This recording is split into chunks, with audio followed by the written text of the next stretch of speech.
Elle remarqua l'odeur de brûlé non pas sur la route, mais dans l'ascenseur de l'hôpital.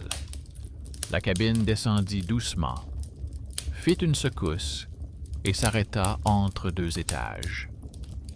Laura se tenait à la rampe froide. La lampe au plafond clignota et l'ascenseur plongea dans un silence complet pendant quelques secondes. Il n'y avait même pas le bourdonnement habituel des câbles. Pendant ce bref silence, elle entendit clairement le sens, comme si quelqu'un lui avait demandé silencieusement de s'arrêter. Pas de voix, pas de mots, juste une pensée claire qui lui traversa l'esprit. Bonjour à tous ceux qui écoutent cette histoire. Écrivez ensuite dans les commentaires où vous l'avez écouté et bonne écoute. Avant l'accident, Laura vivait comme beaucoup d'adolescents dans un appartement exigu en ville. L'école, le dessin le soir, de rares visites chez son grand-père dans la banlieue chic. Sa mère était infirmière, son père réparateur d'appareils électroménagers. À la maison, ils parlaient à voix basse. Ils se partageaient les gardes auprès de leur grand-père alité, se disputaient à propos de l'argent et se demandaient si leur salaire suffirait pour ne pas retourner vivre chez leurs parents. Leur dispute était calme et fatiguée à travers la fine porte de la cuisine. Le jour de l'accident, ils rentraient de chez leur grand-père en minibus. Le chauffeur était distrait par son téléphone. La route était en travaux. Il n'y avait presque pas d'éclairage. Laura se souvient d'une secousse violente, d'une épaule étrangère, d'un choc, puis d'un étrange vide. Les cris et le bruit du métal avaient disparu. Mais un silence étrange et ordonné était apparu. Comme si tout autour d'elle avait été éteint et que quelqu'un avait rangé ses pensées dans sa tête. Dans la chambre, elle entendait les médecins discuter du diagnostic, mais pas avec son oui habituel. Les mots lui parvenaient comme des significations toutes faites. Lorsque le médecin est sorti, le couloir est devenu silencieux. Dans la pause entre les pas, Laura a capté la dispute de ses parents derrière la porte. Sa mère pensait qu'elle ne se pardonnerait pas si sa fille craquait après son accident. Son père réfléchissait à la manière d'obtenir une pension d'invalidité afin de pouvoir payer les médicaments et l'aide soignante pour son grand-père. Le lendemain, Laura leur a calmement rapporté cette conversation. Ils se sont regardés. Ils se disputaient loin dans le couloir et à voix basse. Au début, ils ont pensé qu'elle s'était réveillée et avait écouté, ou qu'elle avait simplement deviné. Sa mère s'est expliqué cela par son impressionnabilité après le stress. Son père par le fait qu'on ne doit pas parler de certificats et d'allocations devant un enfant. Ils ont commencé à chuchoter plus loin de la chambre, mais Laura a continué à rapporter des phrases isolées de leur conversation, qu'elle n'aurait pas pu entendre selon leurs calculs.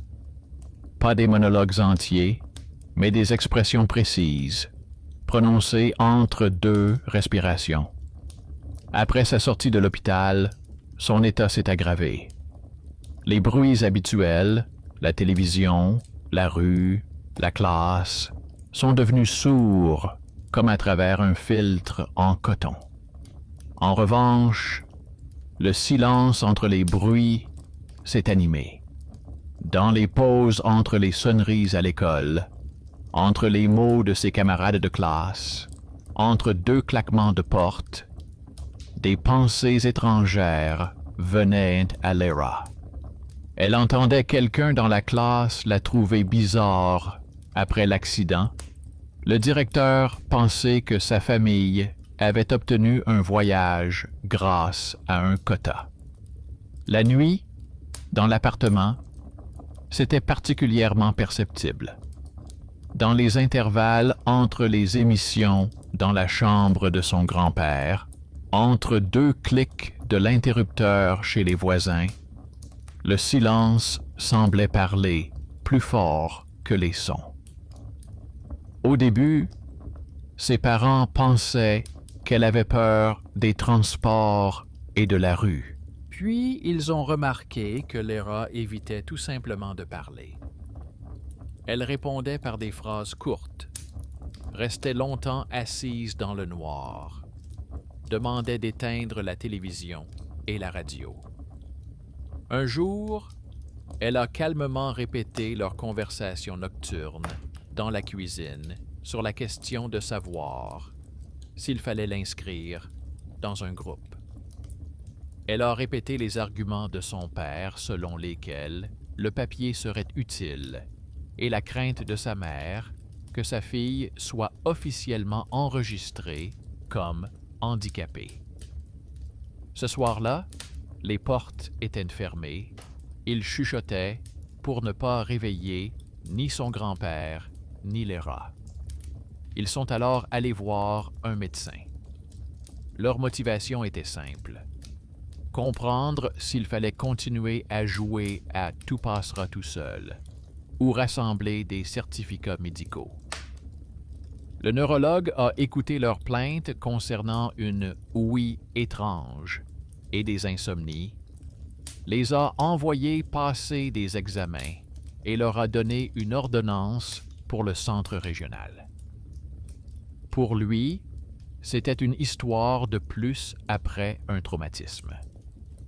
Pour eux, c'était une tentative de rester à flot, ne pas perdre la santé de leur fille, ni leur logement, ni la possibilité de s'occuper du vieil homme.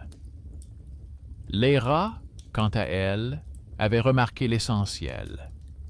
Son problème ne résidait pas dans les sons forts, mais dans les silences entre eux. Et si elle continuait à faire semblant que ce n'était qu'une fantaisie, ce silence ne ferait que s'amplifier. Les résultats du centre ne sont pas arrivés tout de suite. Il y a d'abord eu les files d'attente, le trajet, les couloirs inconnus. Puis, pendant quelques jours, la vie a repris son rythme habituel. L'école, le grand-père sur le canapé, la mère entre deux gardes, le père avec ses outils. Mais Léra sentait que ce n'était qu'une pause, comme un court intervalle entre deux sons. Des pensées étrangères s'immisçaient constamment dans cet intervalle. Elle essayait de ne pas écouter, mais le silence trouvait lui-même des interstices entre l'allumage et l'extinction de la télévision, entre deux coups sur la batterie, entre les pas dans l'escalier de l'entrée. La lettre du centre est arrivée dans une enveloppe ordinaire avec un cachet. Elle a été déposée dans la boîte aux lettres, comme une publicité. Son père a pris l'enveloppe le soir en rentrant du travail. Il avait dans les mains un sac avec des outils et un sac avec des produits alimentaires. Il a glissé l'enveloppe entre le pain et le paquet de pâtes. Léra remarqua le papier. Une couleur grise familière, le cachet de l'institution, l'odeur de l'encre d'imprimerie. Sa mère posa le tout sur la table, ouvrit l'enveloppe avec un couteau à pain et en sortit délicatement plusieurs feuilles. Ils contenaient les mots qu'ils attendaient et redoutaient. Aucune lésion organique détectée. Surveillance recommandée. Possible trouble fonctionnel après un événement stressant. Le médecin avait souligné que l'audition était normale d'après les tests standards.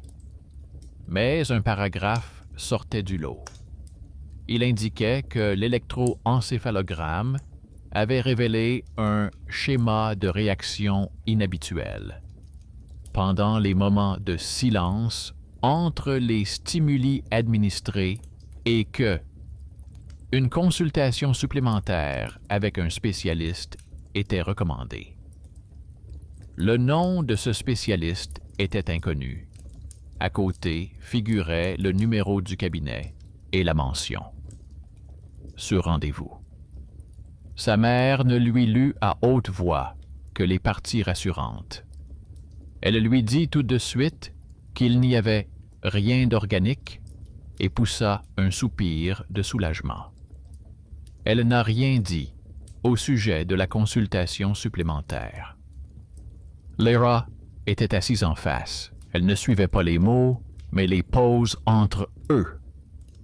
Lors d'une de ces pauses, elle a clairement entendu sa mère décider mentalement de ne pas appeler pour l'instant. Non par méchanceté, mais par fatigue. Encore une file d'attente, encore une journée à demander un congé au travail, encore de l'argent pour le trajet. Au cours de la même pause, le père a pensé que sans le document attestant de l'infraction, personne ne leur accorderait le handicap. Leurs pensées allaient de pair, comme deux tracés sur un EEG, et aucune d'entre elles ne correspondait à ce qui était dit. Quelques jours plus tard, Lyra fut à nouveau convoquée à la polyclinique de son lieu de résidence. Le neurologue, ce même homme austère, parcourut le rapport du centre, s'arrêta sur le paragraphe concernant le schéma inhabituel, marmonna et dit qu'on écrivait cela quand on ne savait pas quoi dire. Ses mains bougeaient rapidement, comme celles d'une personne habituée à apposer des cachets et à consigner des cas dans des statistiques générales. À la fin, il a proposé un léger calmant et l'a envoyé chez un psychiatre, au cas où. Sa mère a serré son sac. Lyra a remarqué ce mouvement du coin de l'œil.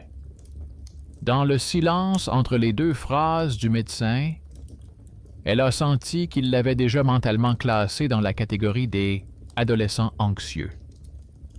La psychiatre était différente.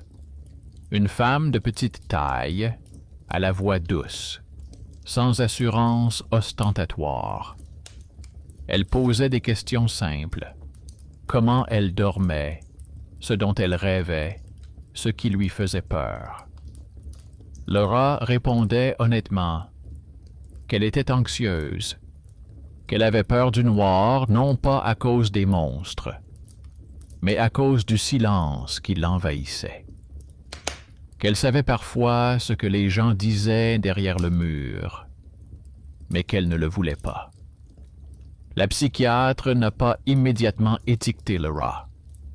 Elle a dit à sa mère que son état ressemblait aux conséquences d'une expérience traumatisante, que son cerveau pouvait s'être reconfiguré pour percevoir des choses inhabituelles, qu'il fallait du temps, un traitement et des médicaments. Dans le dossier, elle a utilisé des formulations prudentes, évitant les diagnostics retentissants. Pour le système, cela semblait être un avantage. Aucun mot qui reste à jamais collé à la personne. Mais le silence des mots ne changeait rien. La nuit, Lyra continuait à capter entre les sons ce qu'elle ne voulait pas savoir. Une fois, elle a entendu son voisin du dessus assis dans sa cuisine, pensant qu'il avait perdu son salaire aux machines à sous et ne sachant pas comment le dire à sa femme. Une autre fois, elle entendit le concierge compter le nombre d'appartements de l'immeuble qui ne payaient pas leurs charges. Ses pensées lui venaient dans les pauses, entre ses pas dans l'entrée et le bruit de la pelle sur la glace. Les malheurs des autres se confondaient en un seul fond sonore. Elle avait du mal à respirer et se glissait sous la couette, comme dans une petite chambre insonorisée. Son père remarquait son état, mais à sa manière. Il ne s'y connaissait pas en EEG et en schéma, mais il avait passé toute sa vie à manipuler des fils, des contacts et tout ce qui pouvait produire des étincelles. Pour lui, le monde se divisait en deux catégories: les choses qui fonctionnent et celles qui ne fonctionnent pas. Un soir, il a ramené du travail un vieux lecteur avec une fonction d'enregistrement et des écouteurs bon marché. Il lui a dit que si elle avait l'impression que le silence parlait, elle devait essayer de l'enregistrer d'une manière ou d'une autre. Pour lui, c'était juste un exercice. Vérifier s'il y avait le moindre son dans ces vides. Ils s'assirent dans la cuisine pendant la nuit, alors que son grand-père dormait, que la télévision était éteinte et que l'entrée de l'immeuble était silencieuse. Son père mit l'enregistrement en marche, posa le lecteur sur la table et demanda à Lyra de lever la main lorsqu'elle sentirait que le silence parlait. Il s'est assis à côté d'elle et a écouté les bruits habituels, les vieilles canalisations, le réfrigérateur, les rares pas dans l'escalier. Au bout de quelques minutes, Lyra a levé la main pour la première fois, puis une deuxième fois. Son père a marqué les moments précis sur le lecteur. Ensuite, ils ont écouté l'enregistrement. Il n'y avait rien de surnaturel. Mais au moment où elle levait la main, le microphone captait des changements à peine perceptibles dans le bruit de fond. Comme si, quelque part au loin, une porte d'ascenseur s'ouvrait ou un relais se déclenchait. Le père remarqua que presque tous ces moments se produisaient à la même heure de la nuit, lorsque le bâtiment coupait une partie de la charge et que quelque chose se déclenchait dans le réseau électrique. Il sortit de vieilles factures sur lesquelles figuraient les tarifs nocturnes et se souvint qu'à la même époque, quelques années auparavant, les compteurs avaient été changés. Il lui semblait que l'organisme de Lyra était sensible à des variations que les autres ne remarquaient pas. Pour lui, c'était une trace technique. Pour elle, c'était un nouveau lien qui reliait son « donne » à quelque chose de tout à fait matériel. Mais cela ne rendait pas les choses plus faciles. Elle savait désormais que le silence parlait, le plus fort précisément, aux heures où la maison fonctionnait à puissance minimale. Sa mère était méfiante à l'égard de ces expériences. Elle craignait que son père ne transforme la maladie en jeu et se fâchait lorsqu'il ramenait des appareils à la maison. Elle-même collectionnait discrètement des papiers, ordonnances, conclusions, recettes, reçus de pharmacie. Pendant ses moments libres, elle les classait dans des dossiers et les datait. Le soir venu, toute la table de la cuisine était recouverte de piles de papier. Lyra les regardait et sentait que sa vie se transformait en une série de feuilles où, entre les mots « plainte » et « recommandation », il ne restait plus de place pour elle-même. À un moment donné, elle a décidé de faire ce que personne n'attendait d'elle. Pendant son jour de congé, elle a pris dans le sac de sa mère le relevé du centre. y a trouvé le nom du spécialiste supplémentaire et le numéro de son cabinet. Pendant que ses parents s'occupaient de son grand-père, elle a quitté discrètement la maison, a pris le bus et s'est rendue seule à l'hôpital régional.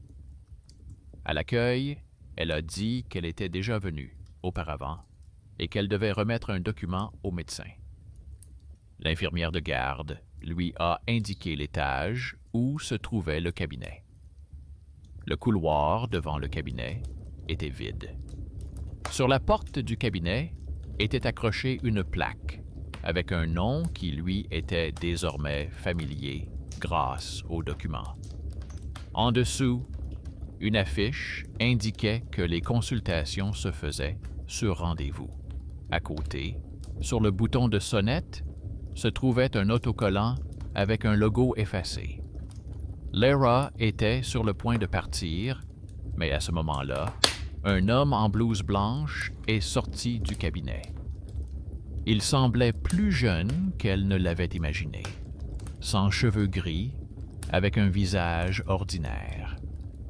Il tenait dans ses mains un paquet de cartes et un rouleau de bandes EEG, semblable à celui qu'elle avait vu chez l'infirmière. L'homme la regarda et lui demanda si elle s'était perdue. Lara expliqua brièvement qu'elle trouvait étrange ce paragraphe dans le rapport et qu'elle voulait comprendre ce que signifiait un schéma inhabituel dans le silence. Elle parlait sans accusation, simplement comme une personne lassée qu'on écrive des formules à son sujet. À ce moment-là, le couloir était silencieux. Seul le tic-tac de l'horloge accrochée au mur se faisait entendre. Dans la pause entre deux coups, Lara entendit clairement ce médecin penser qu'il avait déjà trop de patients. Mais une autre pensée lui traversa l'esprit. Cas rare. C'était ce bienfaiteur inattendu dont personne n'avait demandé l'aide.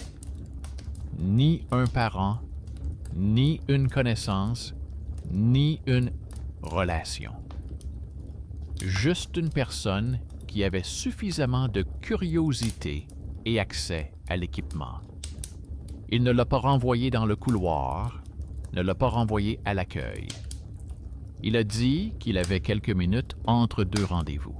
Il l'a fait entrer, l'a fait asseoir sur une chaise, a sorti son EEG imprimé du placard et a posé plusieurs anciennes bandes à côté.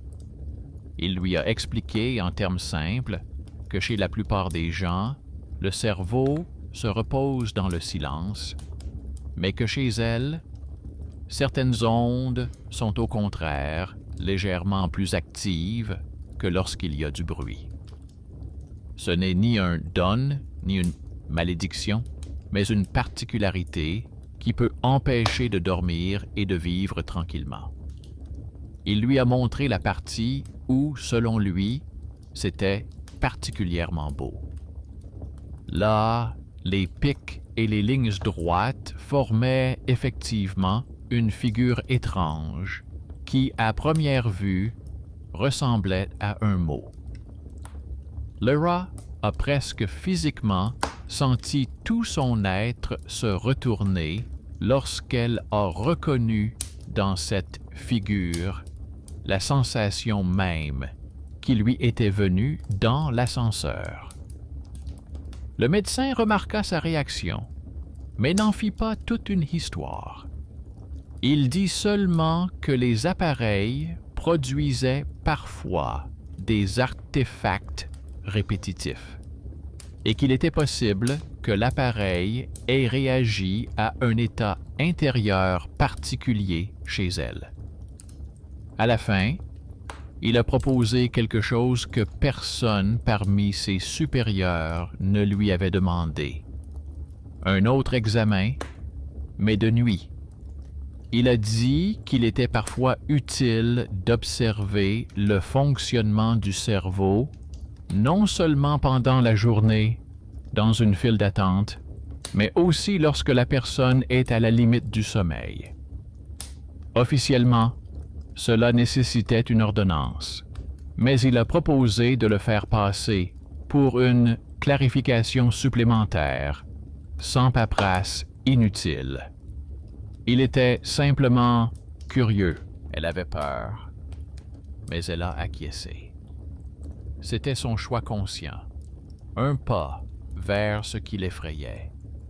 Se recoucher sous la machine qui enregistre le silence dans sa tête, mais cette fois-ci de son plein gré. À la maison, elle a dit à ses parents que le médecin avait proposé un nouvel examen. Sa mère s'est d'abord emportée, demandant pourquoi il fallait y retourner si il n'avait rien trouvé là-bas. Son père, au contraire, s'est animé. Il a demandé si cela les aiderait avec les papiers. Laura n'a pas répété les mots du médecin, elle a seulement dit qu'elle se sentait mieux quand quelqu'un essayait de comprendre, plutôt que de simplement lui donner une ordonnance. Dans la pause entre leurs réactions, elle a entendu comment chacun avait peur à sa manière. La mère craignait que sa fille reste coincée dans le système hospitalier. Le père craignait que sans un nouveau diagnostic, ils n'obtiennent ni avantages sociaux ni aide pour s'occuper de leur grand-père. La décision fut prise rapidement et sans cérémonie. La mère s'arrangea pour changer d'équipe. Le père promit de l'accompagner.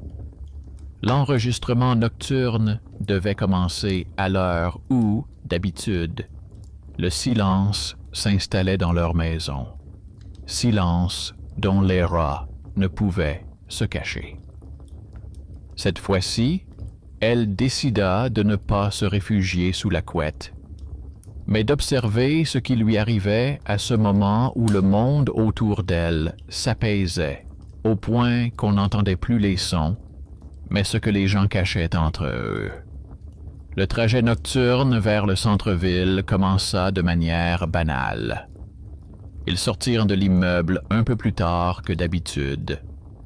Alors que la cour était déjà déserte, que les poubelles noircissaient dans un coin et que seules les lumières des fenêtres des personnes, seules, et de celles qui travaillaient par roulement, restaient allumées. Les bus circulaient rarement à cette heure-là, alors le père a décidé qu'il serait plus simple de prendre le minibus jusqu'à l'arrêt de correspondance, puis de continuer à pied. L'intérieur sentait le caoutchouc mouillé et les désodorisants bon marché. Léra regardait son reflet dans la vitre embuée et profitait des brefs moments où le moteur s'arrêtait entre deux changements de vitesse. Pendant ces pauses, le silence tentait à nouveau de s'installer, mais il était désormais un peu plus calme. Elle savait qu'au moins quelqu'un au centre était prêt à considérer son état non pas comme une bizarrerie, mais comme un défi à relever. À l'entrée de l'hôpital, le gardien regarda d'un air sombre leur arrivée tardive. La nuit, seuls ceux qui avaient des appels d'urgence et les employés chargés des laissez-passer avaient généralement le droit d'entrer. Le père tendit la lettre de recommandation, mais celui-ci répondit que, selon les règles, il ne devait pas y avoir d'examen nocturne. La situation aurait pu rapidement dégénérer s'il n'y avait pas eu un bout de papier sur la table du gardien. Il s'agissait d'une note laissée à l'avance par le médecin qui avait proposé un nouvel EEG. Il y demandait que la petite fille et ses parents soient admis à l'heure prévue. C'était un petit exemple, mais important, de la façon dont une personne ayant accès au système l'utilisait non pas pour remplir un rapport, mais pour un cas particulier.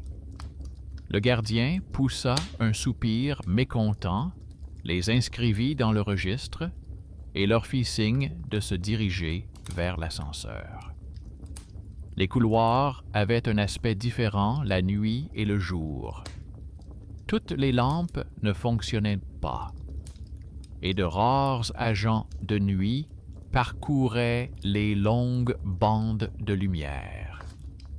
On n'entendait pas de voix, mais le fonctionnement même du bâtiment. Un tintement rare, le frottement des roues des chariots, le sifflement discret des appareils. Léra sentait que le silence entre ces sons était dense, comme une couche d'air chaud. Elle essayait de ne pas l'écouter trop attentivement. Son père marchait à ses côtés, prêtant attention aux détails pratiques. Un fil qui pendait, une ampoule grillée, un voyant clignotant. Même ici, son professionnalisme ne le quittait pas.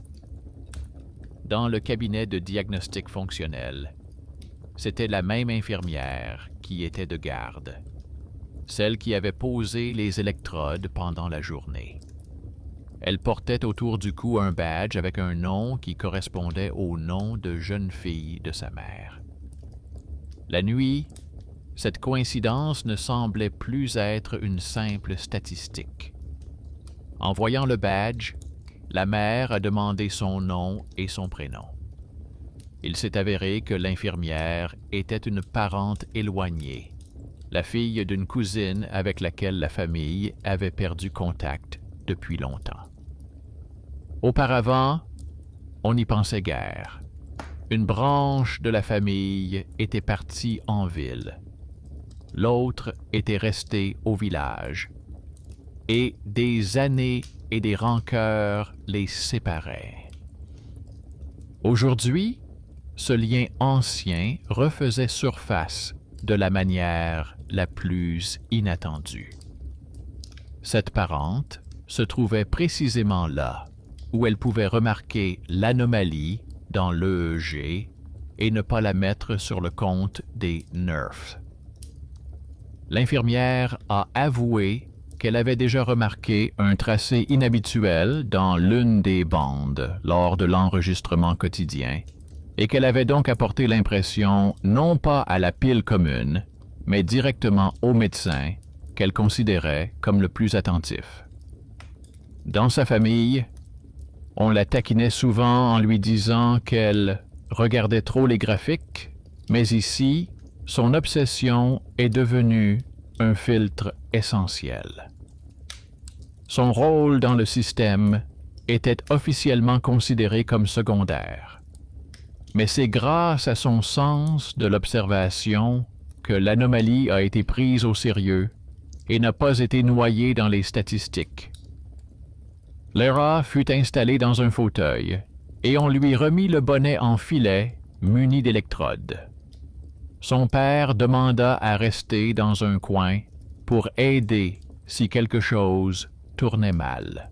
Le médecin accepta, disant qu'il était parfois utile d'avoir quelqu'un de familier à proximité.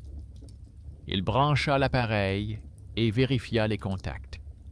À un moment donné, l'appareil a émis un clic sec et l'indicateur a affiché une pointe. Le père a immédiatement remarqué que l'une des rallonges sous la table produisait des étincelles. La fiche bougeait dans la vieille prise, provoquant parfois de brèves coupures. Il a dit qu'il valait mieux changer ce genre de choses, sinon l'enregistrement serait toujours perturbé. Le médecin a souri en disant que les ingénieurs en électroménager voient parfois plus que les techniciens de leur service. En réparant le contact, ils ont éliminé une source de bruit parasite. C'était un exemple discret d'un talent caché qui, dans une autre situation, serait passé inaperçu. L'enregistrement nocturne était différent de celui de la journée. Le médecin a expliqué qu'il allait donner moins de stimuli et observer davantage l'activité spontanée. Le cabinet était plongé dans une obscurité presque totale. Seule la lumière douce de l'écran éclairait les visages. On a dit à Lyra de se détendre, de se laisser somnoler, mais sans s'endormir complètement. Elle était assise, les yeux fermés, sentant le monde autour d'elle se réduire à 3 choses. Sa propre respiration, le bourdonnement à peine audible de l'appareil et le silence entre eux. Chaque fois que le silence commençait à parler plus fort, Lyra bougeait légèrement le doigt. L'infirmière notait l'heure sur le panneau. Le médecin regardait l'écran où les lignes de l'EEG réagissaient par de légers tremblements. Souvent, les pics coïncidaient avec des sons réels. Quelque part dans le service voisin, un appareil était mis en marche. Quelque part, une porte claquait. Parfois, tout se passait à des intervalles très courts, quand il n'y avait presque pas de bruits extérieurs.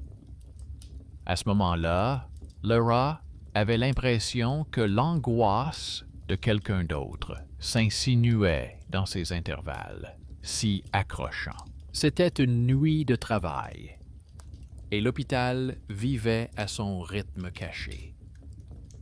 Dans le couloir, des infirmiers passaient en courant à plusieurs reprises. Quelque part, la sirène de l'appel interne s'allumait et s'éteignait. Dans la cage d'ascenseur, on entendait les rares secousses de la cabine. Tous ces événements étaient consignés dans leur propre monde, dans les registres des postes, dans les journaux des appareils, dans la mémoire des personnes de garde. Dans le bureau, derrière une fine cloison qui le séparait de tout cela, un autre appareil enregistrait la façon dont une tête réagissait au silence entre ces événements. À la fin de l'enregistrement, Lyra était fatiguée. Elle avait l'impression que sa tête était lourde à cause du gel et des fils, et que ses pensées étaient visqueuses. Le médecin donna l'ordre d'arrêter, et l'infirmière commença à retirer délicatement les électrodes. Une autre longue feuille de papier, sur laquelle s'étendaient des lignes dentelées sur toute la longueur, fut posée sur la table. Le médecin avait l'intention de la mettre de côté jusqu'au lendemain matin, mais l'infirmière, profitant du fait qu'elle devait de toute façon vérifier la qualité de l'enregistrement, décida de jeter un coup d'œil rapide. Elle parcourut des yeux les pics marqués par l'heure et se mit à réfléchir. Après que Lyra et ses parents soient partis dans le couloir pour s'habiller, l'infirmière a sorti le journal des événements nocturnes qui se trouvait au poste. Les infirmières des autres services y avaient déjà noté les appels, les pansements, les mises en marche des appareils. Elle a comparé plusieurs indications horaires avec celles qui figuraient sur l'EEG. Beaucoup coïncidaient. Au moment où Lyra bougeait le doigt, quelqu'un appuyait sur le bouton d'appel dans la chambre voisine. Quelque part, un appareil à oxygène se mettait en marche. Quelque part, l'ascenseur souffrait d'un vieux relais. Ce n'était pas à chaque fois, mais d'une fréquence suspecte. Elle a apporté ses notes au médecin. Au début, il a balayé cela d'un revers de main, disant que cela pouvait être une corrélation fortuite. Il y a toujours beaucoup d'activités pendant la nuit, et le cerveau est sensible à tous les détails. Mais quand il a vu que presque toutes les poussées notées se regroupaient autour des périodes de commutation nocturne du réseau électrique, son expression est devenue moins indifférente. Il s'est souvenu des paroles de son père au sujet de la vieille rallonge et de la façon dont le système du bâtiment respire l'électricité différemment à différentes heures. Il s'avérait que l'ERA réagissait réellement à des changements dans l'environnement que la plupart des gens ne remarquent pas. Et pourtant, un fragment sortait du lot. À la toute fin de l'enregistrement, alors que le journal des événements était presque vide, pas d'appel, pas de mise en marche, pas de déplacement de brancards, l'EEG présentait un complexe court et inhabituel. Les lignes semblaient formées de manière synchrone, une forme qui ressemblait à une figure en escalier. L'infirmière n'a pas tout de suite compris à quoi cela ressemblait. Le médecin a d'abord dit que cela pouvait être un artefact musculaire ou un mouvement de la tête. Mais la note griffonnée au crayon à côté de l'heure indiquait qu'à ce moment-là, Laura était assise tranquillement et n'avait pas donné de signal avec son doigt. Le matin, lorsque Laura s'est réveillée chez elle, elle a rêvé du même ascenseur dans lequel elle s'était retrouvée coincée la première fois. Mais cette fois-ci, outre l'odeur de brûlé, il y avait autre chose dans le silence de son rêve. Comme si quelqu'un, dans un nouveau silence entre les sons, voulait non seulement lui montrer l'inquiétude d'un étranger, mais aussi vérifier si elle entendait toujours. Elle s'est réveillée avec le sentiment que l'enregistrement nocturne avait capturé quelque chose, non seulement pour les médecins, mais aussi pour cet interlocuteur silencieux. Le médecin les a appelés quelques jours plus tard. Sa mère tenait le combiné et écoutait ses explications laconiques. Il a dit qu'il n'avait détecté aucune pathologie grave, qu'il y avait des particularités difficiles à interpréter pour l'instant, qu'il s'agissait d'une sensibilité accrue au processus de fond. Il a recommandé de respecter le régime de sommeil, de ne pas le surcharger et de revenir pour un contrôle. Il n'a mentionné que vaguement l'étrange fragment à la fin, en disant que l'appareil donnait parfois des formes bizarres. Mais l'infirmière sentait que cette partie ne la lâchait pas. Pendant son temps libre, elle a fait ce qu'aucun des médecins n'avait fait. Avec l'accord du médecin, elle a pris une copie de l'enregistrement, en masquant toutes les données, et y a superposé des impressions d'autres EEG nocturnes qu'elle avait rencontrées au cours de ses années de travail. Elle voulait comprendre si ce type de dessin se retrouvait chez d'autres personnes. Pour elle, c'était presque un hobby. Sur les feuilles, avec les ondes d'autres personnes, ces fragments ressemblant à des mots ne se répétaient pas. Il y avait des artefacts ressemblant à des lettres, mais ils s'expliquaient toujours par des mouvements musculaires, de la toux, des clignements des yeux. Ici, la zone était trop nette. À un moment donné, en regardant la combinaison des dents, elle s'est surprise à faire une association.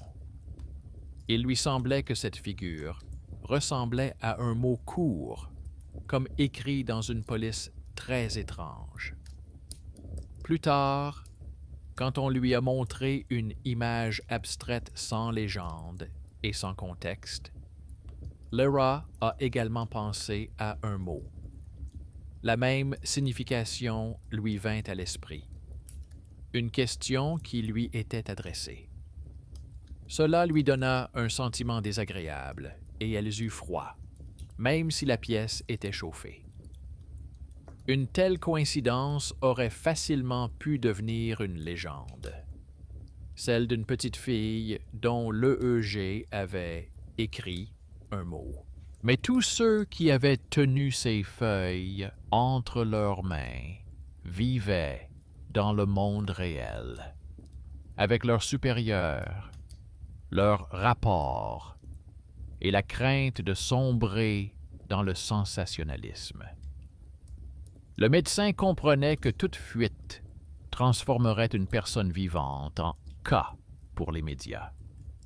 L'infirmière comprenait à quel point il serait douloureux de voir ensuite ce mot sur des images sur Internet. Les parents pensaient à autre chose, au fait qu'une attention excessive pourrait fermer à leur fille la voie vers une vie normale. À l'intérieur de Lyra, une décision mûrissait. Elle voyait les dossiers s'accumuler dans la cuisine, de nouveaux flacons de médicaments apparaître sur l'étagère. Son grand-père regardait de plus en plus souvent dans le vide. Elle sentait que si elle laissait les médecins considérer sa tête uniquement comme une source de motifs curieux, elle perdrait le droit de décider ce qui était le silence pour elle. Et alors, ce don qu'on ne peut pas désactiver deviendrait définitivement de son problème personnel, un instrument étranger.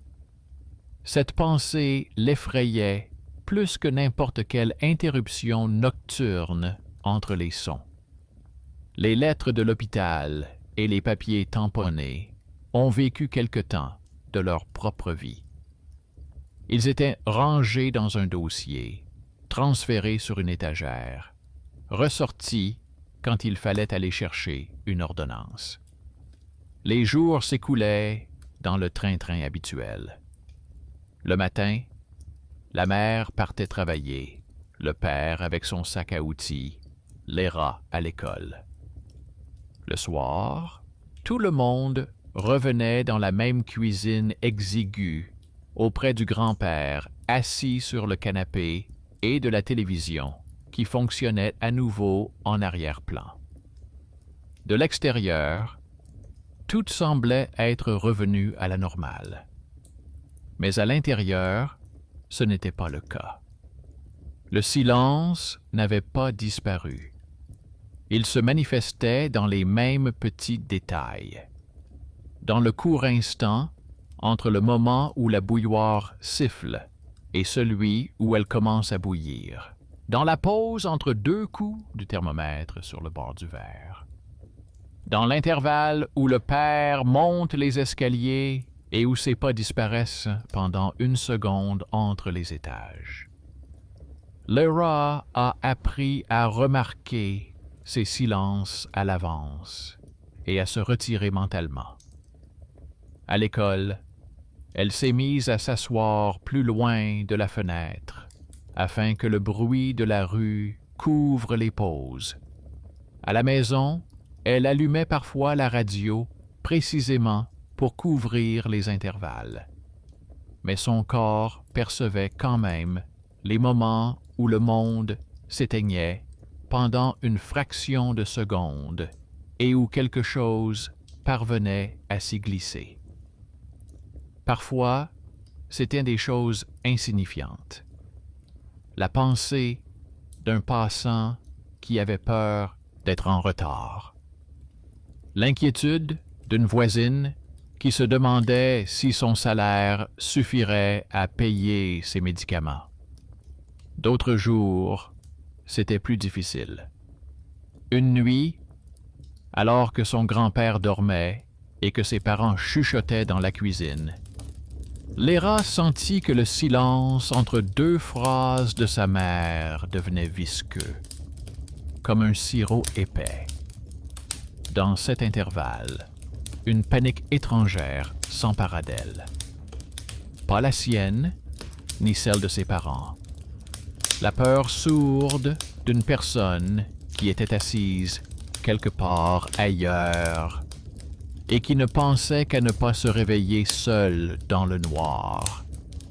Elle se recroquevilla, tira la couverture jusqu'à son menton et, pour la première fois, se surprit à vouloir ne plus rien entendre du tout. Elle sortit alors de la boîte le lecteur que leur père leur avait apporté et mit les écouteurs. Elle ne mit pas de musique. Elle laissa simplement le canal vide. Le bruit de l'appareil lui-même, faible bruit de fond, s'avéra un peu plus supportable que le silence complet. Elle était allongée, les yeux fermés, et ne pensait pas à qui avait peur où, mais à des choses concrètes, à quelle heure elle devait faire ses devoirs. Quand son grand-père avait son prochain rendez-vous chez le médecin, comment sa mère allait s'en sortir avec ses vacances.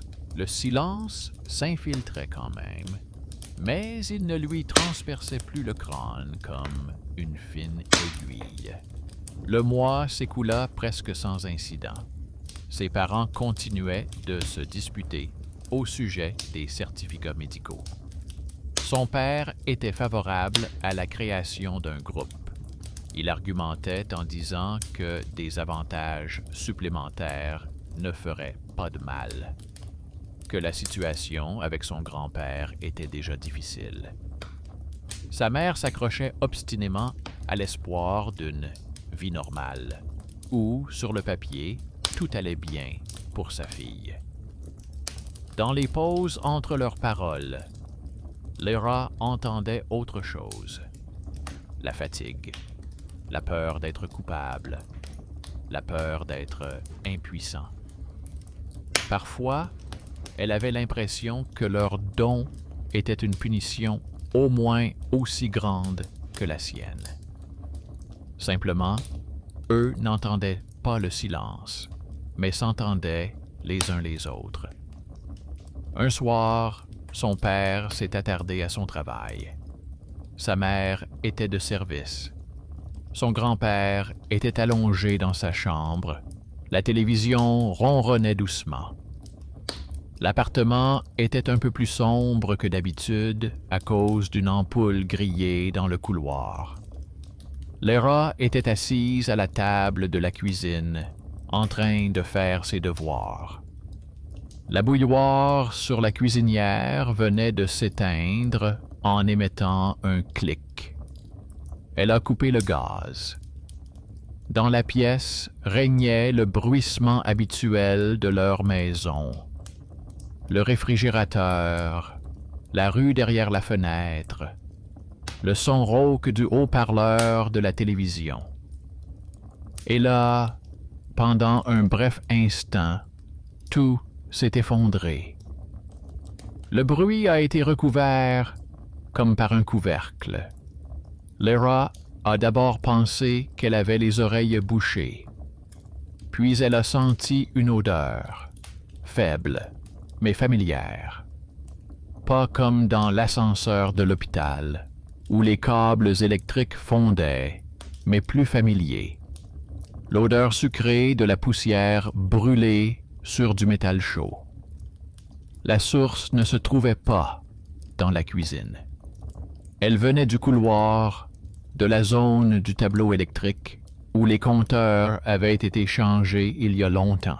Dans la vie normale, elle aurait probablement haussé les épaules. Elle aurait décidé que c'était une illusion ou aurait attendu ses parents. Mais au cours des derniers émois, elle avait établi un lien entre un silence inhabituel et des événements réels. Et maintenant, ce lien ne fonctionnait pas dans le sens d'un accident étranger, mais dans le sens de sa propre maison. Dans l'intervalle entre deux battements de cœur, elle comprit clairement et simplement. Ce n'était pas une phrase ni un mot, mais une sensation. Il fallait se lever. Elle ouvrit la porte donnant sur le couloir. Il faisait sombre et il y avait une légère odeur de poussière brûlée. Près du tableau électrique, le voyant du vieux compteur brillait d'une faible lueur jaune. Il émettait un sifflement à peine perceptible. Au même moment, le silence reprit vie, comme si quelqu'un vérifiait si elle entendait. Lyra ne chercha pas à comprendre. Au lieu de cela, elle tourna brusquement le disjoncteur général, comme elle avait vu son père le faire lorsqu'il avait changé la prise. Un bruit de plastique, un bref claquement, et l'appartement fut plongé dans l'obscurité totale. Seule la faible lumière d'un réverbère filtrait par la fenêtre. Son grand-père lui demanda depuis sa chambre ce qui se passait. Elle répondit que les fusibles avaient apparemment sauté et lui demanda de ne pas se lever. Elle prit machinalement son téléphone, alluma la lampe torche et l'orienta vers le tableau électrique. L'un des fils près du compteur était noirci. L'isolation avait gonflé. Si elle avait laissé les choses telles quelles, le chauffage aurait continué à fonctionner silencieusement. Pas d'éclair lumineux, juste une combustion lente dans le mur, qui aurait pu durer toute la nuit. Le lendemain matin, cela aurait été pour l'un des adultes une simple note dans ses papiers. Court-circuit, dommage au câblage, appel des services d'urgence. Pour l'instant, c'était juste une petite décision prise dans un appartement vide par une écolière qui n'aimait pas sa situation, mais qui l'utilisait quand même. Quand ses parents sont rentrés, ils l'ont trouvée assise sur un tabouret, le téléphone à la main. Son père s'est tout d'abord dirigé vers le tableau électrique.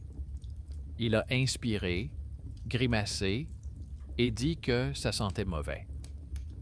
Il a vu la partie brûlée.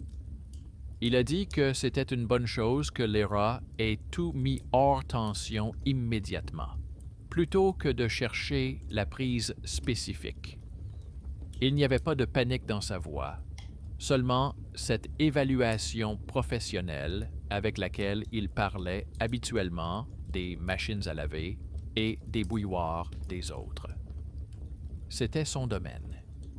Son talent caché, celui de voir et de réparer ce qui n'était pour les autres qu'un câblage abstrait, lui a non seulement rapporté de l'argent cette fois-ci, mais a aussi directement protégé leur maison. Car il avait montré à Lyra à l'avance comment fonctionnait le réseau. Le lendemain, il a appelé le service d'urgence. Les électriciens ne sont pas venus tout de suite, mais ils sont quand même venus. Ils ont démonté le tableau électrique, ont marmonné quelque chose à propos de vieux câbles, de surcharge, du fait que les lignes de la maison devaient être changées depuis longtemps. Le père n'a pas hésité à sortir les anciennes factures où figuraient les colonnes sur les commutations nocturnes et a également montré les conclusions de l'hôpital. Non pas pour faire appel à la pitié, mais pour expliquer que dans cette famille, il y a une personne qui réagit à ces mêmes variations qu'il considère comme imperceptibles. L'argumentation était trop complexe pour eux, mais l'un des techniciens a tout de même noté quelque chose dans son journal. Quelques semaines plus tard, ils ont effectivement commencé à changer une partie du câblage dans l'entrée.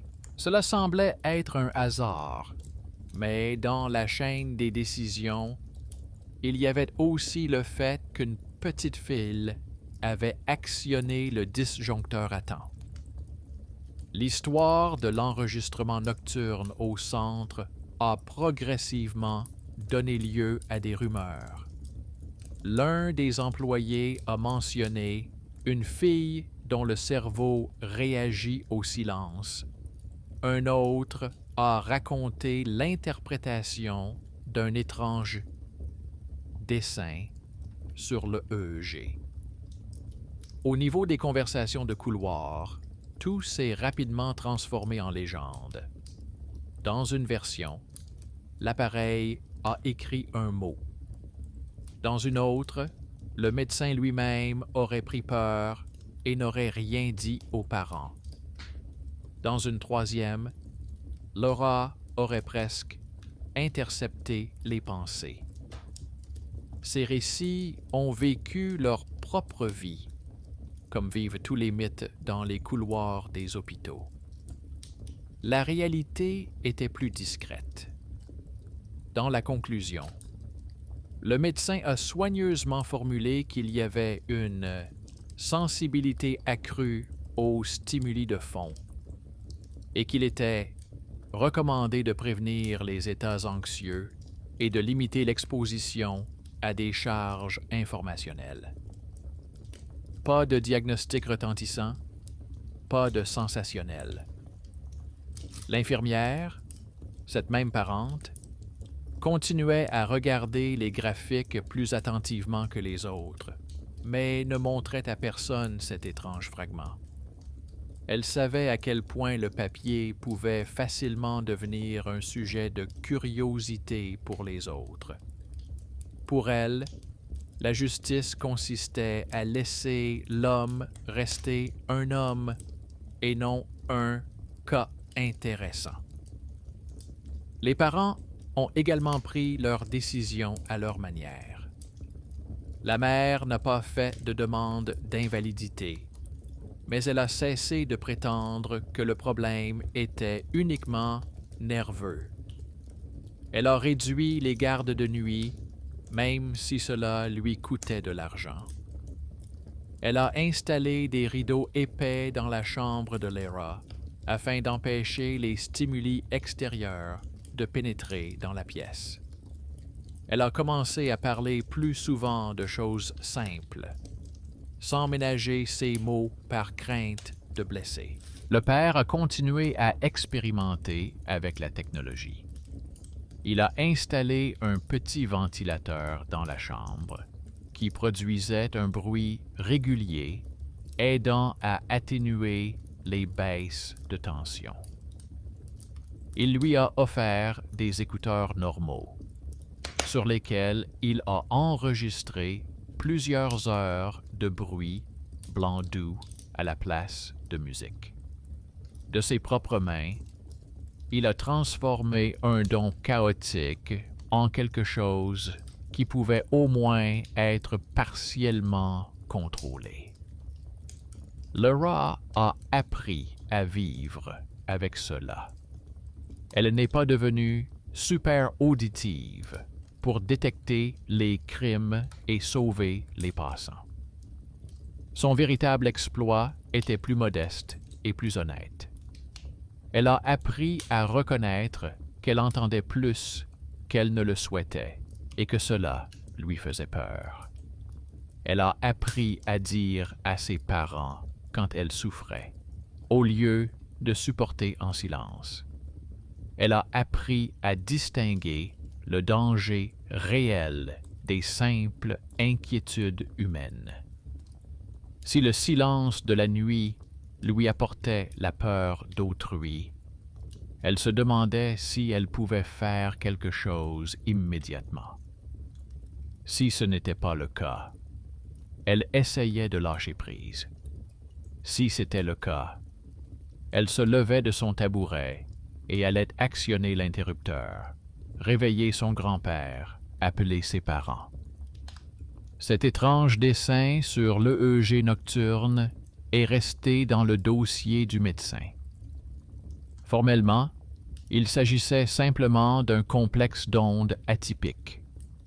Aucune conclusion officielle n'en a été tirée. Mais pour elle, il est resté gravé dans son esprit comme une question muette. Pas un mystique m'entends-tu, mais un banal. T'entends-tu toi-même au milieu du bruit étranger? Ni les médecins, ni l'infirmière, ni son père, avec ses instruments, ne pouvaient y répondre. Seule elle pouvait le faire. Un soir, alors que tout le monde était à la maison et que rien d'inhabituel ne se passait, Lyra éteignit la télévision, retira ses écouteurs, s'assit sur son lit et resta simplement assise dans le silence. Le silence s'anima rapidement, entraînant avec lui des bribes étrangères. Peur, projet, regret. Elle ne chercha pas à les comprendre. Elle s'est concentrée sur des choses plus simples. Sa propre respiration, le léger tic-tac de l'horloge dans le couloir, la toux de son grand-père qui résonnait à travers le mur. Elle a compris que même dans sa tête, il y avait une couche de son et de signification qui n'appartenait qu'à elle, et qu'elle pouvait s'y accrocher comme à une rampe dans un ascenseur en panne. Le monde autour d'elle était resté le même. Les bus freinaient toujours brusquement. Les installations électriques des maisons vieillissaient. Les hôpitaux avaient des retards dans leurs horaires. Les gens chuchotaient entre eux. Le silence entre ces événements n'avait pas disparu. Il n'était pas devenu moins dangereux et ne s'était pas transformé en un don qui n'apportait que des cadeaux. Mais Lyra avait désormais son propre petit contour de justice. Une frontière à l'intérieur de laquelle elle choisissait à quoi prêter attention et à quoi ne pas prêter attention. Ce n'était pas parfait. Ce n'était pas toujours le cas. Ce n'était pas sans défaillance. Simplement, pas à pas. Si quelqu'un avait essayé de faire de cette histoire une légende effrayante, il se serait engagé à la terminer en grand, par une voix sortie du silence, un miracle, un message. La réalité a choisi une autre fin. Plusieurs personnes au sein du système, un médecin avec un intérêt particulier, une infirmière aux yeux attentifs, un père habitué à réparer des fils, ont fait leur travail en silence. La petite fille, qui aurait pu être transformée en cas, est restée une personne avec une expérience difficile, mais qui lui est propre. Le silence a continué à lui poser la même question muette. La différence était que, désormais, c'était elle-même qui apprenait à y répondre.